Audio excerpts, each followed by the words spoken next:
The Fox Tech Kiosk powered by EasyPay. So, ito yung machine natin. So, dito pwede tayong mag-cash in. Pwede tayong mag-cash in. Pwede tayong bumili ng e-load. Then, meron din tayong bills payment. So, dito naman sa cash in services, so meron tayong GCash, Maya, at iba pa. So, dito naman sa prepaid load, so halos lahat ng network andito. So, mamili lang tayo ng ano natin, ng network natin. Okay. So, dito naman sa bills payment, napakaraming billers yung andito sa system ng The Fox Tech. So, sa government, halimbawa, government, ito yung mga billers natin. So, meron tayong SSS, merong Pag-ibig. Ito. So, pwede rin nating i-search yung biller natin. Halimbawa, yung ilaw natin sa lugar natin, pwede nating i-search kung available sa system ng The Fox Tech. Okay, so, ang The Fox Tech natin merong coin slot at saka merong bill acceptor. So, itong bill acceptor natin, tumatanggap na rin ito ng mga polymer bills. At yung mga luma, tinatanggap rin. So, dito, bawal talaga ang lanta o yung bulok na pera. At yung machine natin ay hindi nagsusukli. So, baka magtataka tayo, hindi nagsusukli yung machine natin. So, bali kung may sukli man tayo or may natitira tayong credits dito, so nakapondo lang yan. So, pwede nating magamit next time. Halimbawa, sa GCash or sa e-load, pwede nating magamit. Basta same number sa Maya. Basta yung gamit natin na number ay parehas pa rin na number. So, hindi pwede sa ibang number. Okay? So, halimbawa, subukan nating mag-load. Okay? So, pindutin lang natin itong prepaid e-load. Then, type lang natin yung, piliin lang natin kung anong network yung gamit natin. Halimbawa, sa akin, Smart. Okay. So, type lang natin yung number.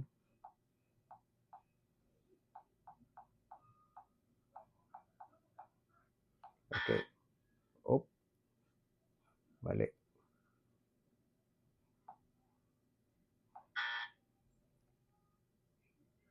Dumoble yung 0 natin. Okay. So, ito yung mga promos. So, halimbawa, kung yung bibili natin ay promo, so piliin lang natin kung anong promo ang gusto natin. Then, halimbawa, sa regular load naman, dito tayo sa enter amount. So, halimbawa, try natin ha. Okay. May pondo ako. So, tanggalin muna natin yung pondo para ma-demo natin. So, enter natin yung amount. Halimbawa, 5 pesos na regular load. So, ito naman, yung lumalabas sa screen natin is 8 pesos. So, itong 8 pesos, ano yan? Pwede natin ma-edit yung patong. So, ito yung patong natin. Yung 3 pesos. So, pwede nating ma-edit. Pwede natin gawing 7 pesos, 6 pesos, depende sa atin. Okay. So, ang coin naman, dito natin ihuhulog sa coin slot.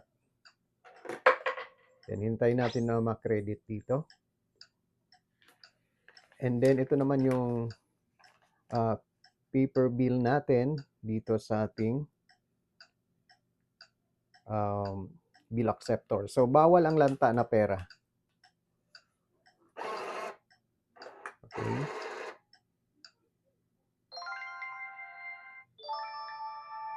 So, ayan. Tanggap ko na yung load. Ito, pwede nating i-print.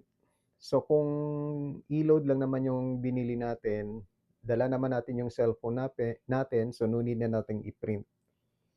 So, pwede nating i-print sa mga bills payment at saka sa GCash or Maya halimbawa. Pero subukan nating i-print para ma-demo natin. Ayan. So, yung printer natin is auto-cut na siya. So, ito na yung resibo natin. Ayan. Okay. So, ganito lang kasimple. So, kung nakagamit na tayo ng ETAP, halos parehas lang. Malaking kumpanya nga lang yung ETAP.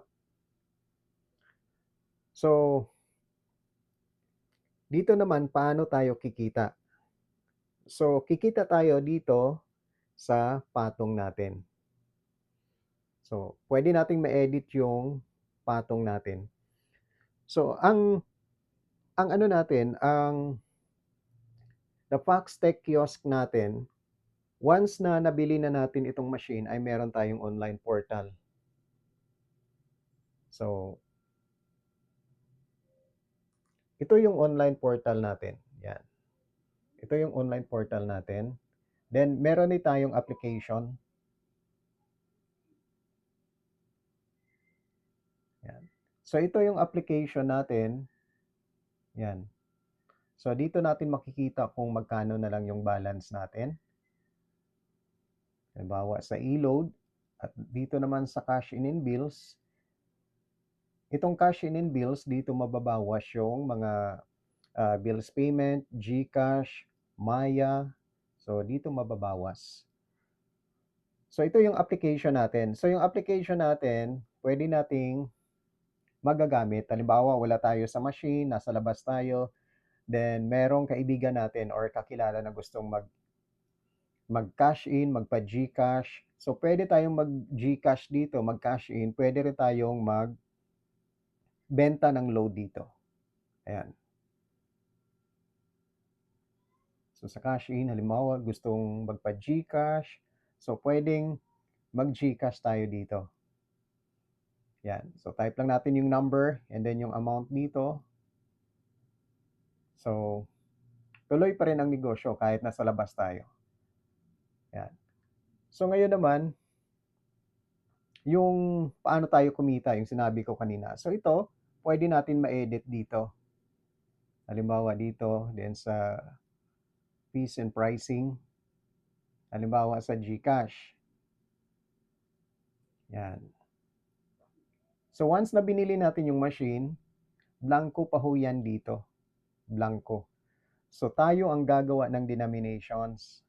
So, yung minimum amount natin is 50 pesos. Then, yung maximum amount natin is 8,000 pesos per 10,000 pesos per transaction. So, ito. So, tayong gagawa dito. Halimbawa, gagawa lang tayo ng bracket o yung sa denominations natin. So, halimbawa, from 50 pesos to 100, depende sa diskarte natin. Then, 101 to 300, 301 to 500. So, tayo ang gagawa. So, halimbawa dito, from 50 pesos to 100 pesos. So, magkano ang patong natin? Halimbawa, 7 pesos. So, tayo ang gagawa. So, pwede natin gawing 8 pesos. Depende sa atin. Halimbawa dito sa 101 to 500. So, 8. So, halimbawa, gagawin nating 9 pesos. Ayan. So, update. Yun. So, anytime, pwede nating ma-edit, pwede nating ma-delete. Anytime, pwede nating baguhin. So, babalik ko lang siya sa 8 pesos. Ayan. So, anytime, pwede nating mabago yung or ma-edit yung mga patong natin dito. Ganon din sa e-load natin, dito sa mga regular load natin. Kasi yung promos, may ano na siya, direct na siya sa telco. Pero, may profit pa rin tayo depende sa binili ng customer. So, meron tayong profit na 3, 2, 5 Gs. Depende sa promo na bibilhin niya. Ayan. So, ito naman, paano natin punduhan yung ating machine. So, dito,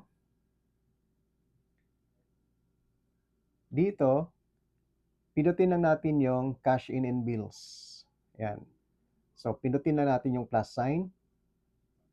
So, pwede tayong magpondo o mag-replenish through QRPH. Ayan. So, meron na tayong once na nabili na natin yung machine, meron na tayong QR code dito sa QRPH.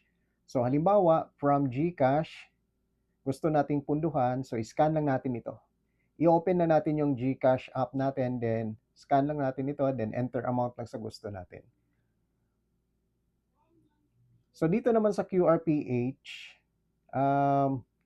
meron siyang 25 pesos na bawas. So, dapat medyo malaki yung ano natin para makamura tayo, medyo malaki yung i-replenish natin. Dito naman sa Palawan, pinutin natin yung Palawan. Pag meron tayong application sa Palawan Pay, so meron naman siyang instructions dito. Sundin lang natin yung instructions. So, pwede tayong mag-replenish through Palawan Pay. So, Palawan Pay and QRPH, real time siya. So kung wala naman tayong application sa Palawan Pay, pwede tayong pumunta sa Palawan Pawn Shop, then hingi tayo ng Palawan Pay na na form, then fill up pa natin. So dito may instructions, parehas lang yan sa Palawan apps at saka Palawan Pay na mag over the counter tayo. So yan, sulat lang natin dito. Halimbawa, nag-over the counter tayo sa Palawan, then lagay lang natin, may instructions naman dito sa biller, Flarego Technologies Corporation, then yung amount. Then, pag binigyan na tayo ng teller ng papel, o yung form na may after ng transaction natin. So, isulat lang natin yung amount dito, then yung reference number na nasa papel, and after that, continue lang tayo, then i-upload natin yung picture ng ating resibo. So, after natin ma-upload, mga 3 seconds or 2 seconds, mag-reflect na dito sa ating dashboard dito. Dito sa cash in and bill. So, mag-reflect na yan dito. So, e-load. Dito naman sa e-load, no need na mag-replenish tayo dito sa e-load. So, dito sa cash in and bills, halimbawa, dito sa 24,000, bigyan natin siya ng 1,000 halimbawa. So, convert lang tayo dito. Yan. So, enter amount lang, then convert. So, magre-reflect na yan dito sa e-load natin. So, ganito lang kasimple yung natin, yung The Fox Tech Kiosk natin. So, ang The Fox Tech Kiosk natin, ang pangalan ng company is Flarego Technologies Corporation na nakabase sa Cebu. So, dito sa Davao City, distributor tayo ng Flarego Technologies Corporation. So, sa website nila, makikita yung mga distributors nationwide. And then, doon sa listahan ng mga distributors nila, makikita yung logo natin doon na RVMP. So, legit tayo na distributor ng The Fox Tech Kiosk. So, mas komportable siya or mas convenient siya. Halimbawa, may sari-sari store tayo, may butika tayo, may minimart tayo, kaysa magmano-mano tayo. Kasi minsan busy tayo, so sila na mismo ang pipindot dito. So, mas madali, napakadali gamitin ng ating The Fox Tech Kiosk. So, powered by EasyPay ito. So, ganun lang. Simple lang, madaling gamitin.